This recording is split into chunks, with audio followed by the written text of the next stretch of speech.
Hi everyone, it's Michelle Grosvenor here and I'm up to day 44 of my 90-day step-up challenge. So tomorrow I'll be at the halfway mark, which is kind of exciting. So I hope you're all having a great Sunday afternoon.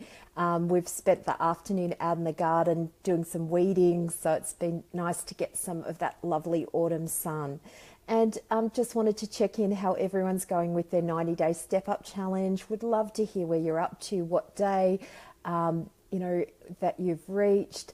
Also, if anyone caught the live video yesterday, there's a journaling activity sheet that I have included as a link under yesterday's live vlog that you might want to check out as a way of shifting your focus to capture some of the more positive aspects of your life, because, from time to time we can all get really problem focused.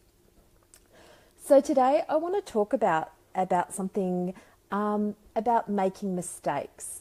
Now, I think as a society we're not that good at admitting when we've made mistakes.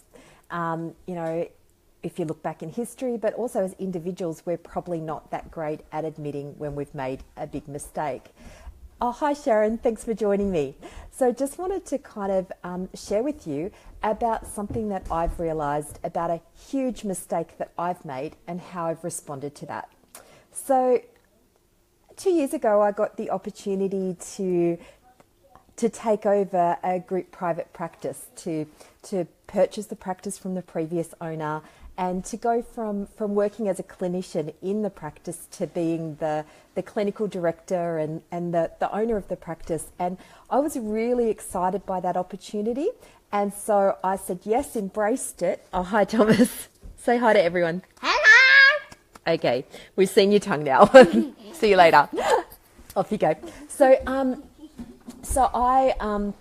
I was excited by that opportunity and really embraced it. And I thought to myself, well, I really enjoy clinical work, which I still do.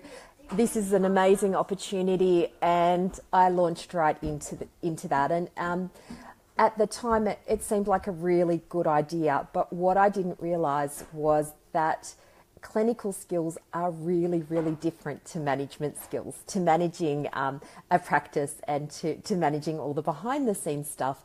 And so probably about last July, a year into it, I realised that I had made a huge mistake.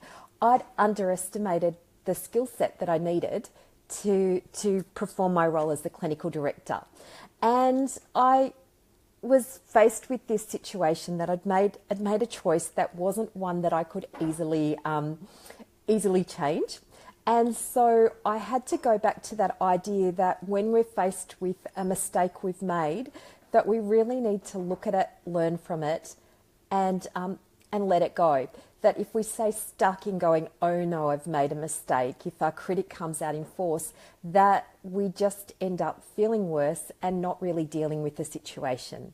So whilst there was some tears shed as I realised just how ill-equipped I was to deal with the other side of this role, that, going outside my comfort zone, making decisions that I hadn't had to make before, dealing with all sorts of behind the scenes things that are part of any running any practice, I realized that I had a choice. I could either give up or I could get up. And so what I did was that I decided that I had to get up, and that for me meant looking at the situation, analysing where the problems were, where my skills weren't adequate, and looking at how I could upskill. So I'd made a mistake and I had a choice. I could either upskill or I could continue on the path that I was on. And so I began madly researching things about running a private practice.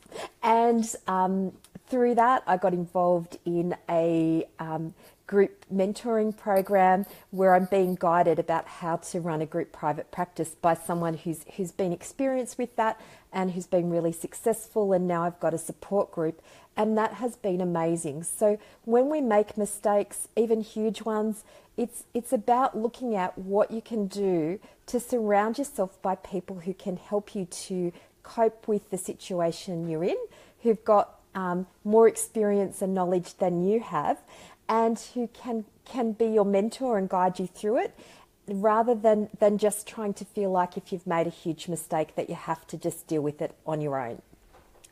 And so what I'd encourage you to do is to embrace this idea that we are all going to make huge mistakes at some point or another in our lives.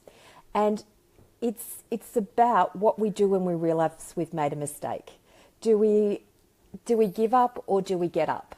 Do we focus on problems or do we start seeking solutions? Because as soon as we start seeking solutions, as soon as we put our hand up, and yes, sometimes it's a loss of pride, a loss of face, particularly for people who like to, think they can do it on their own. Guilty of that. For people who like to be seen as competent and confident, guilty of that one. It's hard to put your hand up and say, I need help. But when we make a big mistake, we need to do that. Otherwise, we can stay stuck. So really encourage you to see mistakes as opportunities to learn and grow. That if you overcommit, if you get in a situation where you're out of your depth, is to get help and support, because we all need help and support sometimes. None of us can do this on our own. So thanks for joining in today.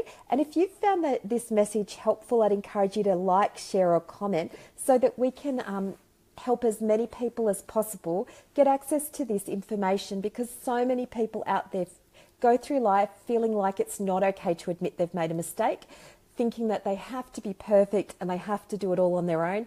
And the truth is that there is support and there is help out there, but it does sometimes involve being vulnerable in saying, look, I'm out of my depth. I'm in too deep and I need some help.